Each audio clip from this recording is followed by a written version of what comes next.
Good morning all of you. आप सभी को मेरा प्यार भरा नमस्कार। प्यारे बच्चों, देखिए, इंग्लिश को बड़े ही बेहतरीन तरीके से पढ़ना है।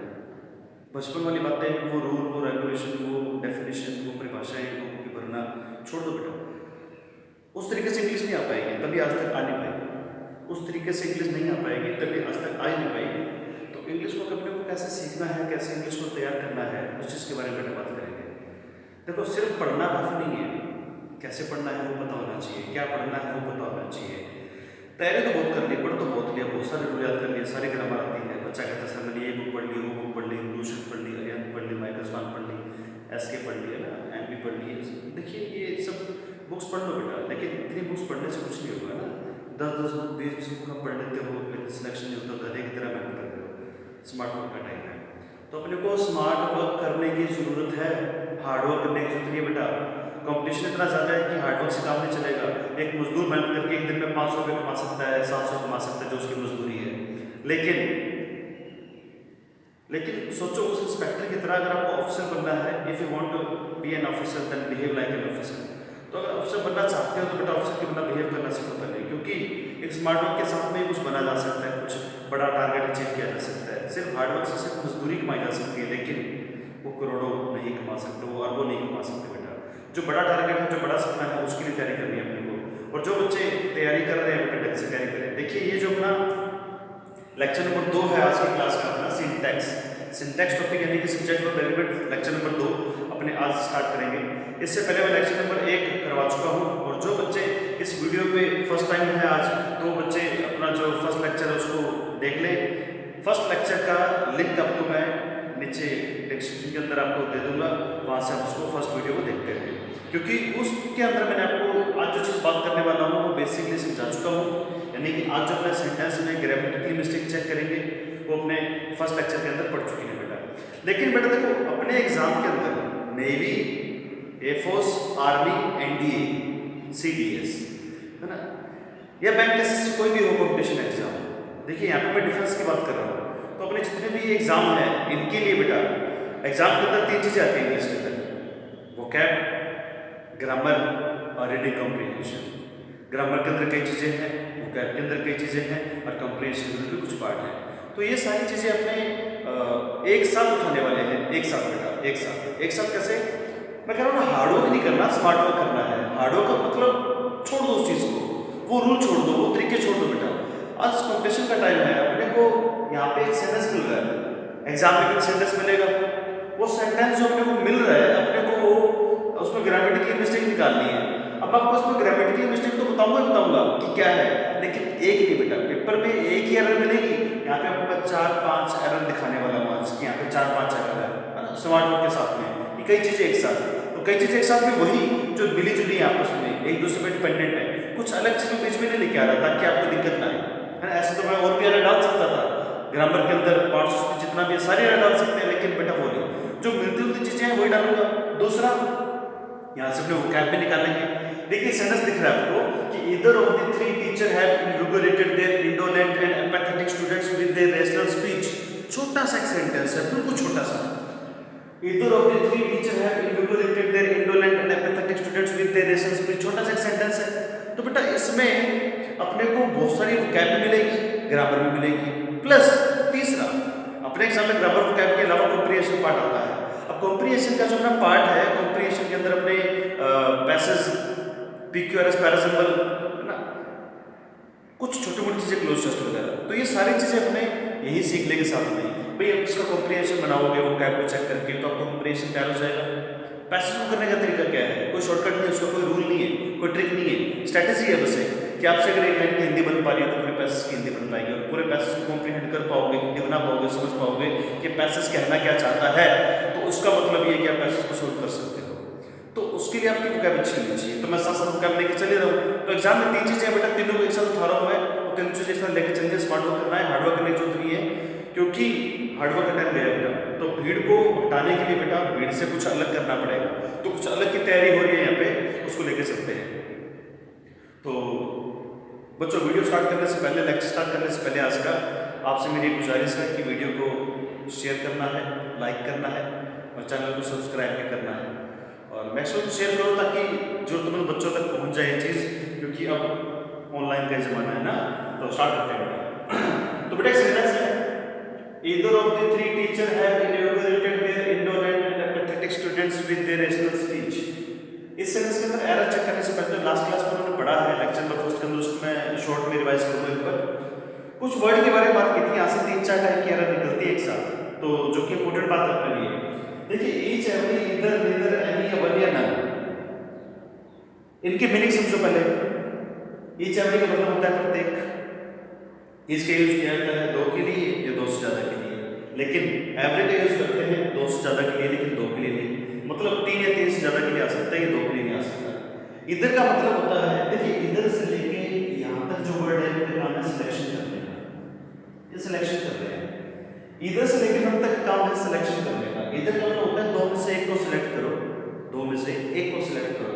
नीदर 2 में से एक भी नहीं, यानी दोनों में से कोई भी नहीं, यानी कि दोनों नहीं। एनी अमन का मतलब होता है एनी या फिर वन, बेटा अलग अलग वर्ड है, एनी वन इकट्ठा नहीं बोल रहा है। तो एनी अमन अलग अलग वर्ड है, इनका मतलब होता है भाई 2 से ज्यादा में से कोई एक उठाना है। नन इसका नेगेटिव वर्ड है, 2 से ज्यादा में से एक भी नहीं। तो इन वर्ड के मीनिंग जो है इनसे भी एरर बनती है। मतलब क्लास के अंदर 2 बच्चे हैं तो दोनों उठा लें, प्रत्येक की बात करें तो बेटा उसमें ये चाहेगा एवरी नहीं आ सकता, प्रत्येक का मीनिंग ले रहा हूं मैं। और अगर मैं 2 में से एक उठाना चाहूँ तो इधर, और 2 से ज्यादा क्लास के अंदर बच्चे हैं उनमें से किसी एक की बात करें तो एनी वन। अब इधर का नेगेटिव वर्ड नीदर है तो दोनों में से एक भी नहीं, दोनों ही नहीं, कोई भी नहीं। और नन का मतलब है 2 से ज्यादा में से एक भी नहीं, 2 से ज्यादा बच्चे हैं लेकिन बच्चा एक भी उठाया तो उसके लिए नन लगा दिया आपने। मीनिंग से बेटा जरूर एरर बनती है प्रोनाउन चैप्टर के अंदर। प्रोनाउन यानी सर्वनाम का जो आपका चैप्टर है उसके अंदर बेटा एरर आपको जरूर मिल जाएगी। इनके साथ में 3 चीजें चेक करनी है, नाउन, वर्ब, प्रोनाउन, तीनों चीजें सिंगुलर आनी चाहिए। बेटा मैं कह रहा हूँ ना इंग्लिश का तो कोई रूल नहीं होता, कोई डेफिनेशन नहीं चाहिए, कोई गोल्डन रूल सुधारा नहीं तो बिल्कुल ही नहीं चाहिए बकवास। तो तीनों चीजें सिंगुलर चाहिए तो मैं बताना चाहूंगा साथ में कि सिंगुलर क्यों आई, कोई रूल नहीं है इसके पीछे, लॉजिक की बात बेटा। देखो प्रत्येक के अंदर एक की बात हो रही है, यहाँ पे भी एक की बात हो रही है, इधर भी एक की बात है, यहाँ पे भी एक की बात है, यहाँ पे भी एक की बात है, और एक की बात है मतलब सिंगुलर। एक की वजह से सिंगुलर आया होगा, एक की बात सबकी एक की गई है। यहाँ पे 2 में से भी एक, 2 से ज्यादा में से भी एक, प्रत्येक में भी एक छुपा हुआ है तो एक का मतलब सिंगुलर ले लिया। दूसरी बात, यहाँ से लेके आगे मैं सिलेक्शन कर रहा हूँ।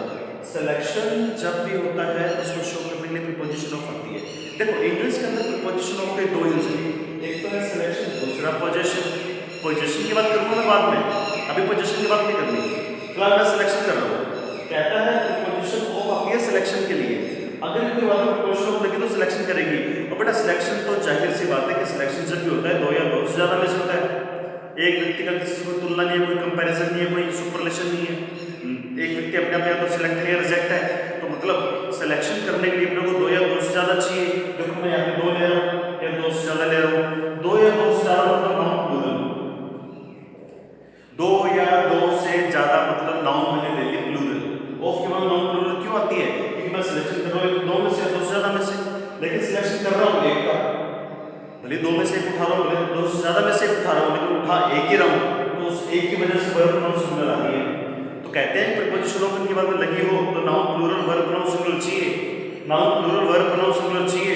तो नाउन प्लूरल लगा दी, वर्ब प्रोनाउन सिंगुलर लगा दी, क्यों, क्योंकि सिलेक्शन करना है या 2 में से या 2 से ज्यादा में से, तो नाउन प्लूरल, तो सिलेक्शन करना एक का ही है तो वर्ब प्रोनाउन सिंगुलर चाहिए। तो बेटा कोई रूल नहीं है इसके पीछे, बिल्कुल लॉजिक सी बात है। और यहाँ से बेटा सब्जेक्ट वर्ब एग्रीमेंट के अंदर, नाउन के अंदर, प्रोनाउन के अंदर, कंजंक्शन के अंदर 4 जगह आपको एरर मिल जाएगी इसकी, जो कि इंपॉर्टेंट बात है। कई चीजें एक साथ सीखनी है, स्मार्ट वर्क करना, हार्ड वर्क करने की जरूरत नहीं है बेटा, वो टाइम गया हार्ड वर्क वाला। अब अपने क्या करेंगे इसके बेस पे एरर चेक करेंगे। लेकिन उससे पहले एक छोटी सी बात और, जिन बच्चों को बेसिक में दिक्कत है बेटा, जिनको इंग्लिश बिल्कुल ही नहीं आती है या थोड़ी बहुत ही आती है, तो बेटा इसका लेक्चर नंबर फर्स्ट जरूर देखिए बेटा, उसके अंदर मैंने बेसिक बातें की है इस टॉपिक की स्टार्ट करने से पहले। अच्छा अपने ये जानते हैं बेटा, कल बात की थी लास्ट क्लास में कि नाउन की तरफ ऐसे एरिया जोड़ के तो नाउन प्लूरल बनती है। नाउन बेटा संज्ञा, संज्ञा नाउन की तरफ ऐसे एरिया जोड़ के नाउन प्लूरल बनती है। तो मैंने नाउन उठाई बॉय, लड़का, तो ऐसे जोड़ के उसको प्लूरल बनाया। वर्ब की तरफ ऐसे एरिया जोड़ के तो वर्ब सिंगुलर बनेगी। जैसे कोई वर्ब उठा ली मैंने गो, तो गो के अंदर ऐसे लगा के उसको सिंगुलर बना लिया।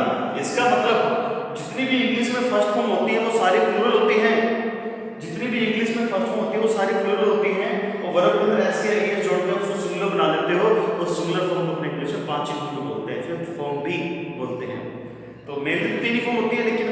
में बोल देते हैं सिंगुलर फॉर्म को। तो ये तो बेटा बेसिक सी बातें हैं। चेक करते हैं इसमें बेस्ड सेंटेंस के अंदर जो एरर बनती है उसको। तो चेक करें बेटा एरर, फिर वोकैबुलरी चेक करेंगे, फिर इसकी कंप्रीहेंशन समझेंगे, इसकी मतलब कहना क्या चाहता है ये सेंटेंस। देखिए इधर होते 3 टीचर, अब देखो 3 टीचर है, 3 बेटा 2 से ज्यादा होती है, 3 का मतलब 2 से ज्यादा है ये, तो 2 से ज्यादा में से एक के लिए बात करनी है, तो 2 से ज्यादा में से एक के लिए बेटा एनीवन आ सकता है, इधर नहीं आ सकता, वहां पे इधर दे रखा है, और इधर कहाँ आता है 2 में से एक के लिए, और यहाँ पे कितने हैं ज्यादा, तो 2 से ज्यादा में से एक के लिए क्या आएगा एनीवन आएगा, तो यहाँ पे इधर की जगह पे एनीवन आ जाएगा, यहाँ पे इधर की जगह पे एनीवन आ जाएगा। पहली ग्रामर की मिस्टेक अपने को यहाँ पे मिल चुकी है। जो बच्चे कॉपी पेन लेके बैठे हैं सीरियस है पढ़ाई को लेके, तो बेटा सेंटेंस अगर आप नोट करते हो ना, वैसे मैं आपको टाइम दूंगा स्क्रीनशॉट लेने का ताकि आप आराम से लिखते रहे, तो लिखने का नोट्स बनाने का भी एक तरीका होता है। जब आप लिख रहे हो या नोट्स बना रहे हो बेटा, तो जो मैंने गलत लिखा है उसको गलत लिखो, और बाद में उसकी जगह करेक्शन करें तो सही भी लिखो, ताकि कल को जब रिवाइज करो तो याद रहे कि यहाँ पे ये गलती थी और इसको सही करके ये सही किया है। अगर आपने डायरेक्ट सही लिख लिया तो बाद में याद नहीं आएगा कि यहाँ पे गलतियां होती हैं, तो गलत को लिखो, उसके जगह करेक्शन करके सही लिखो, ताकि याद रहे कि गलती क्या की थी। तो बेटा लिखने का और नोट्स बनाने का तरीका होता है, नोट्स जितने कम होंगे उतनी जल्दी सिलेक्शन होगा, नोट्स जितने ज़्यादा बड़े होंगे उतने सिलेक्शन से दूर होंगे। अपने नोट्स साफ सुथरे अच्छे होने चाहिए ताकि खुद को समझ में आए अपने को कौन सा मार्केटिंग पब्लिश करना है उसको, तो इसलिए ज़्यादा डिटेल में नोट्स लिखने की जरूरत नहीं होती है। तभी तो कहते हैं हैंड रिटन नोट्स खुद की होनी चाहिए, है ना, खुद के हैंड रिटन नोट्स, क्योंकि मार्केट के अंदर स्टडी मटेरियल बुक्स बहुत सारी पड़ी हैं, अपने किस काम की, ये अपने शब्दों में चीज़ को लिखना है, अपने शब्दों में चीज़ को समझ के लिखना है, ताकि जब रिवीजन करें रिवाइज करें तो खुद के समझ में आना चाहिए, दुनिया से मतलब नहीं है। तो खुद के नोट्स बना रहे हो, खुद के लिए बना रहे हो, हैंड रिटन नोट्स खुद के लिए बना रहे हो बेटा, तो उसको ढंग से बनाओ, शॉर्ट बनाओ, डिटेल में ज़्यादा बड़ा बड़ा लिखने की या बड़ा अच्छा लिखने की जरूरत नहीं है सजा सजा के।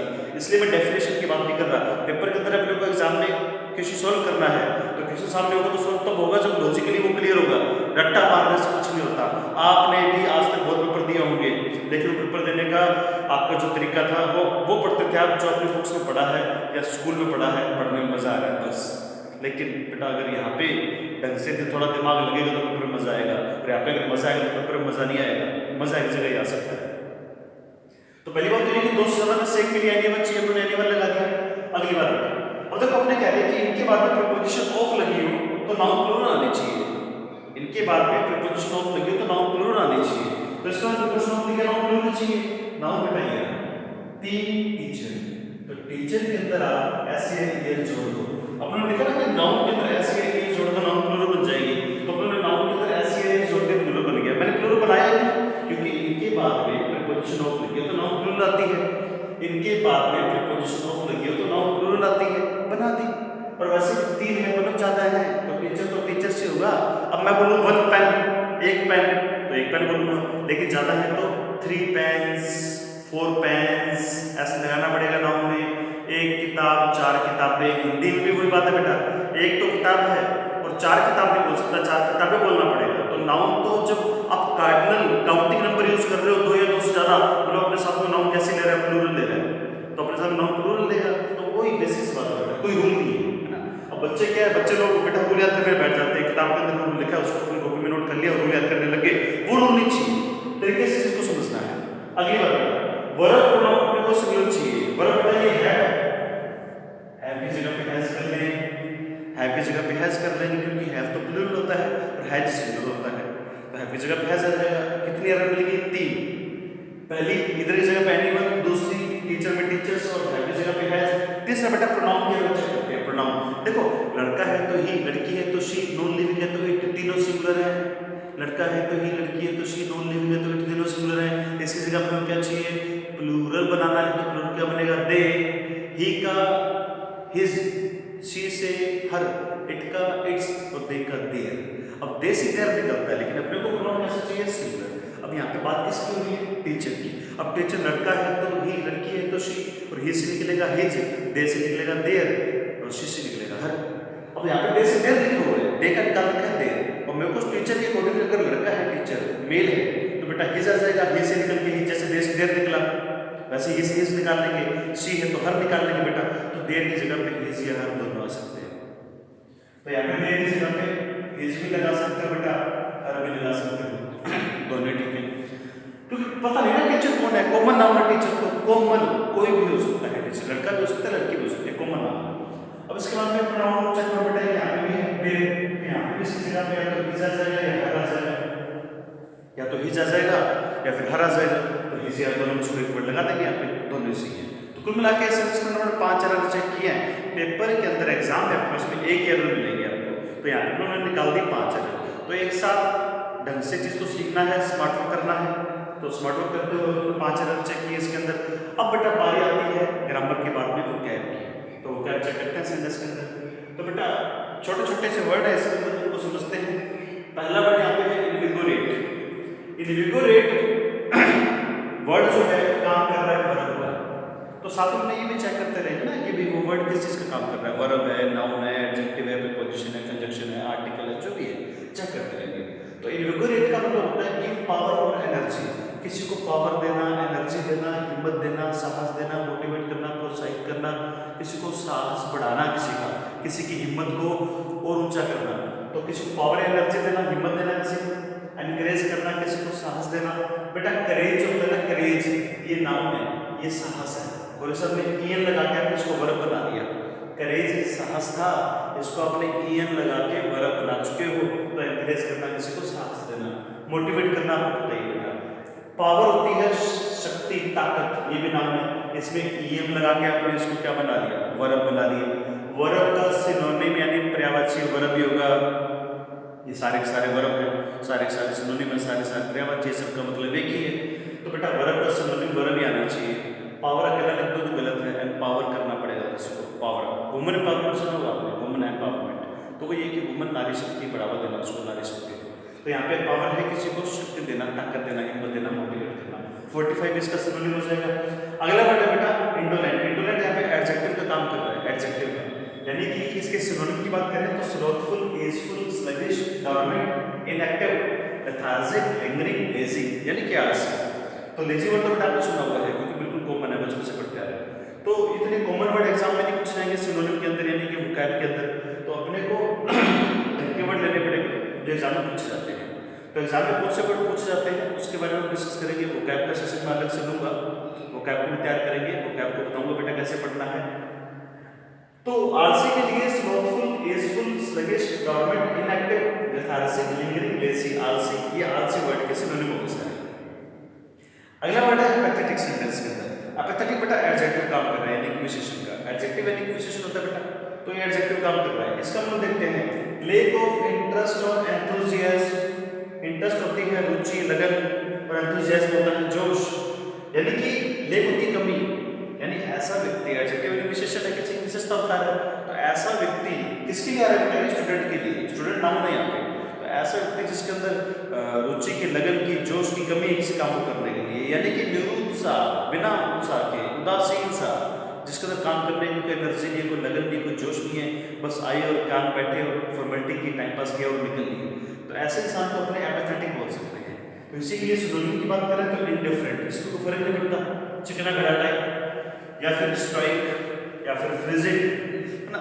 देखिए इंडिफरेंट यानी इसमें कोई फर्क नहीं पड़ता, कोई डिफरेंस नहीं आएगा। और स्टोइक का मतलब हर कंडीशन में एक जैसा, इंडिफरेंट, प्लेजर और पेन, सुख दुख कोई घड़ी हो हर कंडीशन में एक जैसा रहेगा।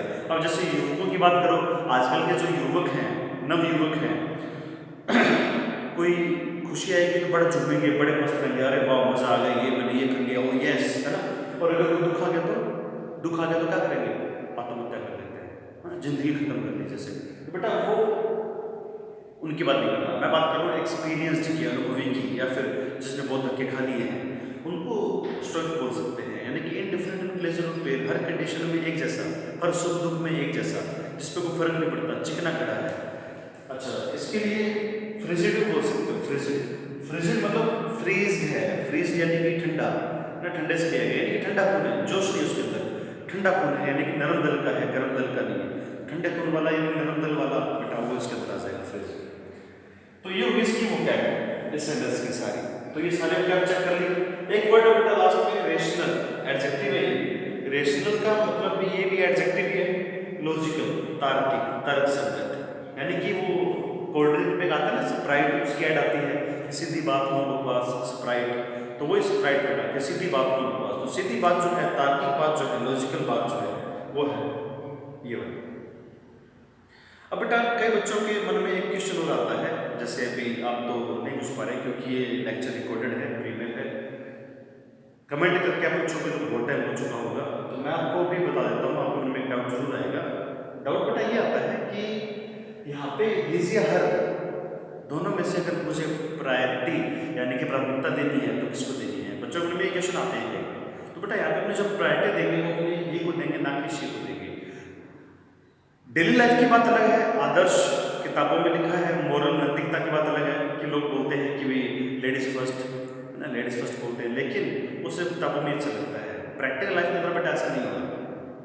प्रैक्टिकल लाइफ के अंदर बस में, ट्रेन में या कहीं पे भी लेडीज खड़ी है, बुजुर्ग है या लड़की है ना, ये छोटी बच्ची है, तो अपने को सीट नहीं देते हैं, सीट ऑफर नहीं करते हैं। ये प्रैक्टिकल बात बेटा। किताबों के अंदर या माँ बाप के द्वारा दिया गया ज्ञान या गुरु के द्वारा दिया गया ज्ञान वो सिर्फ किताबों में या बातों में अच्छा लगता है। प्रैक्टिकल जब जिंदगी में अपने अप्लाई करते हैं तो ऐसा देखने को नहीं मिलता, क्योंकि खुद थका हुआ, खुद बैठना है, लंबा सफर करना है, क्यों किसी से छूट, मुझे क्या मतलब किसी से, ऐसा चलता है बेटा जिंदगी के अंदर। तो जो प्रैक्टिकल लाइफ है वही प्रैक्टिकल इंग्लिश आपको मैं पढ़ा रहा हूँ, तो मैं बिल्कुल प्रैक्टिकल बात कर रहा हूँ, बिल्कुल प्रैक्टिकल जो इंग्लिश अपनी चलती है मैं वही बात कर रहा हूँ, उसी अकॉर्डिंग इसको कंटिन्यू करेंगे। मैं कोई रूल नहीं लिखवा रहा आपको, किताबी ज्ञान तो चाहिए ही नहीं, बिल्कुल प्रैक्टिकली। अब मैंने प्रैक्टिकली बोला कि ये को प्रैक्टिस देनी है, शी को प्रैक्टिस नहीं देनी, ये मैं सिर्फ मेरी वजह से नहीं बोल रहा कि मुझे अच्छा लग रहा है बेटा, रियल में ऐसा ही है कि ग्रामर भी ये कहते हैं कि ये को प्रैक्टिस देनी है, शी को प्रैक्टिस नहीं देनी। अब इसके पीछे प्रैक्टिकल लॉजिक क्या है उसकी और बात करो। अब घर में कोई बाहर से गेट बजा रहा है या डोरबेल बजा रही है ना कि गेट खोलो, तो अपने पूछ घर पे कोई बैठे हैं तो अपने साथी को बोलते हैं अब तू खोले गेट, चेक करके आप बाहर कौन आया है, ये थोड़ी बोलते हैं चेक करके आप बाहर कौन आई है ना, पता है कोई नहीं आने वाली, तो चेक करके कौन आया है ऐसा बोल देते हैं। या फिर बाहर गेट खोलने के बाद पता लगेगा कि आया है या आई है, लेकिन अपने बोलते ये जरूर हैं कि कौन आया है, चेक करके। तो ये कुछ कॉमन सी बातें हैं। ऐसे ही जैसे किसी के गांव में, स्पेशली ज़्यादातर ये गाँव में होता है कि गाँव के अंदर कोई अनजान व्यक्ति आएगा, स्ट्रेंजर पर्सन आएगा या कोई थीफ यानी कि चोर आ जाते हैं रात के टाइम पे, तो जो ये डॉग होते हैं कुत्ते ये चिल्ला चिल्ला के बता देते हैं, भौंक भौंक के बता देते हैं कि भाई गाँव में कोई अनजान व्यक्ति है, कोई चोर आया है। तो जब फैमिली मेम्बर सारे एक साथ सो रहे हैं, आसपास लोग सो रहे हैं, तो आपस में एक दूसरे से बोलते हैं कि यार रात को 12-1 बजे का टाइम और कुत्ते पता नहीं क्यों भौंक रहे हैं, कोई चोर आ गया हो, कोई अनजान व्यक्ति आ गया हो, तो अपने बोलते हैं कुत्ते क्यों भौंक रहे हैं, ये थोड़ी बोलते हैं कि कुत्तियाँ भौंक रही हैं।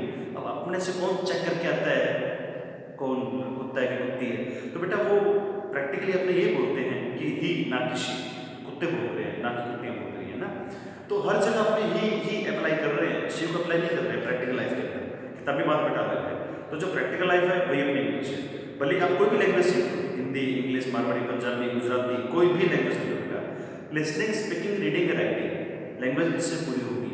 सबसे पहले लिसनिंग आई, फिर स्पीकिंग आई, फिर रीडिंग आई, फिर राइटिंग आई। एक छोटा बच्चा पैदा होते ही बात को सुनता है, फिर बोलता है, फिर पढ़ना सीखता है, फिर लास्ट में लिखना आता है उसे 4 साल या 3 साल बाद। पहले दिन पैदा होते ही वो संधि विच्छेद समास कारक संज्ञा सर्वनाम नहीं बता सकता आपको। आप बच्चे से पूछो बेटा कि संज्ञा क्या होती है, सर्वनाम क्या होता है, नहीं बता पाएगा। तो लैंग्वेज सीखने के लिए ग्रामर नहीं चाहिए, लैंग्वेज सीखने के लिए लिसनिंग, स्पीकिंग, रीडिंग या राइटिंग चाहिए। मेरे साथ साथ ये सारी कोशिश पूरी करोगे, लिसनिंग करोगे, स्पीकिंग करोगे, रीडिंग करोगे, राइटिंग करोगे, आपकी लैंग्वेज बेटा कंप्लीट हो जाएगी, कोई भी लैंग्वेज है ना। आपने पंजाबी सीखी, हिंदी सीखी, मारवाड़ी सीखी, राजस्थान सीखी बेटा, क्या आप स्कूल जाके पहले दिन पैदा होते ही सीख के आए थे इसकी ग्रामर क्या होती है, उसके बाद लैंग्वेज स्टार्ट की थी? ऐसा कुछ नहीं है। तो आपने बात को सुना है, बोला है, पढ़ा है, लिखा है, आपकी लैंग्वेज कंप्लीट है। और इन चारों चीज़ों से कंप्लीट होगी। सिर्फ लिखने से लैंग्वेज नहीं होती, सिर्फ पढ़ने से लैंग्वेज नहीं होती, सिर्फ बोलने से लैंग्वेज नहीं होती, और सिर्फ सुनने से लैंग्वेज नहीं होती। तो चारों स्टेप अपने कंप्लीट चाहिए, तब जाके लैंग्वेज हो पाएगी, लिसनिंग, स्पीकिंग, रीडिंग, राइटिंग। तो ये था हमारा लेक्चर नंबर 2 सिंटैक्स का। इसकी सीरीज को मैं कंटिन्यू पूरा करूंगा। सिंटैक्स के 10-12 लेक्चर जितने बनेंगे मैं सारे बनाऊंगा बेटा।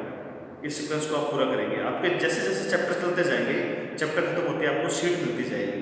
शीट में यहाँ पे क्लास के अंदर भी सॉल्व कराऊंगा, यूट्यूब पे फ्री लेक्चर आपको मैं इसका पीडीएफ भी दूंगा, टेलीग्राम चैनल पे बता दूंगा, उसको टेलीग्राम से भी शीट डाउनलोड कर सकते हो पीडीएफ फॉर्मेट में। आप उसके क्वेश्चन सॉल्व कर सकते हो, आंसर के साथ मिल जाएगी, और उस शीट को आपको मैं बोर्ड पे समझा भी दूंगा। जो भी डाउट होगा बेटा आपको मैं सारे समझा दूंगा यहाँ पे। तो फुल चैप्टर के पहले कंप्लीट नोट्स, उसके बाद में उसके क्वेश्चंस सेट करेंगे, फिर अगला चैप्टर स्टार्ट हो जाएगा। और आपको मैं टेस्ट के लिए आपको एक शीट और दे दूंगा अलग से, ताकि आप टेस्ट खुद कर पाए बैठ के घर पे। तो ऑनलाइन में अपने पास जितना टाइम है, जब तक ऑफलाइन क्लास स्टार्ट नहीं होती बेटा, तब तक इस चीज़ का फायदा उठाओ, कंप्लीट बेनिफिट उठाओ इसका, कि आपको बहुत सारा बेनिफिट हो, आपको सारे लेक्चर तैयार हो जाए, आप उसकी शीट भी सॉल्व करते रहो, घर में बैठ के टेस्ट भी दो, ताकि आपको मजा आए पढ़ने का। आपके ऑफलाइन क्लास स्टार्ट होने से पहले पहले आपको बहुत सारा कंटेंट यहाँ पे बैठ जाए, आपका कंसेप्ट क्लियर हो जाए। ठीक है बच्चों, आपके लिए आज के लिए इतना ही। थैंक यू सो मच, बहुत बहुत धन्यवाद।